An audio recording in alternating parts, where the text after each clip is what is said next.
नमस्कार दोस्तों, मैं रमेश कुमार।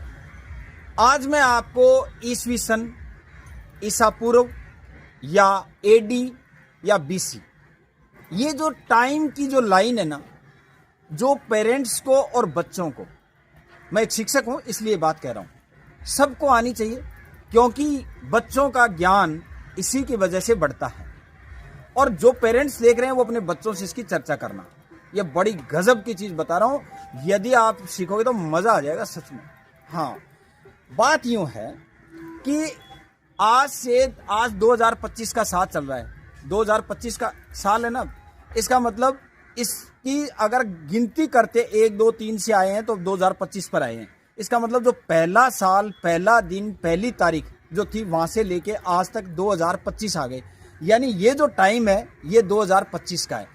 वो जो 1 तारीख थी उस दिन ईसा मसीह का जन्म हुआ था, और ईसा मसीह के जन्म के बाद का जो समय है वो ईसवी सन है।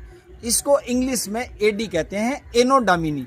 एनो डोमिनी का मतलब है प्रभु का वर्ष, यानी कि प्रभु के वर्ष का जो समय है ईसा मसीह के बाद वाला, इसको एनो डोमिनी कहते हैं। और एनो डोमिनी लैटिन वर्ड है।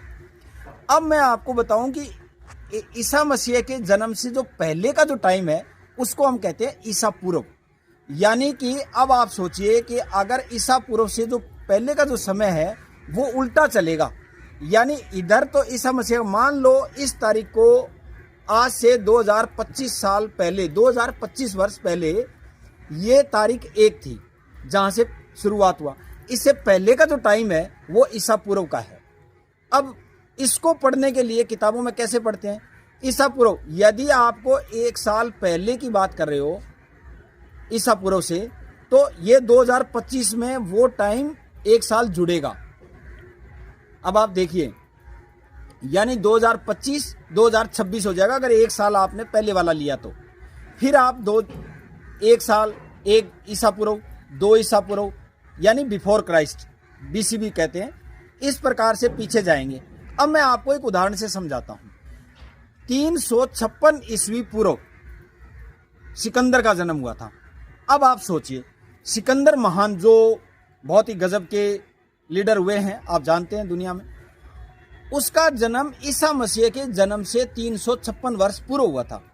अब मान लो अगर कोई व्यक्ति और है जिसका जन्म ईसा मसीह से 1000 साल पहले हुआ है, तो इसका मतलब ये हो गया कि आज की तारीख में उस समय का कितना टाइम हो गया? 2025 तो ये, और 1000 पहले वाले, टोटल कितना हो गया? 3025। अब आप समझ गए होंगे कि ये जो टाइम पीरियड होता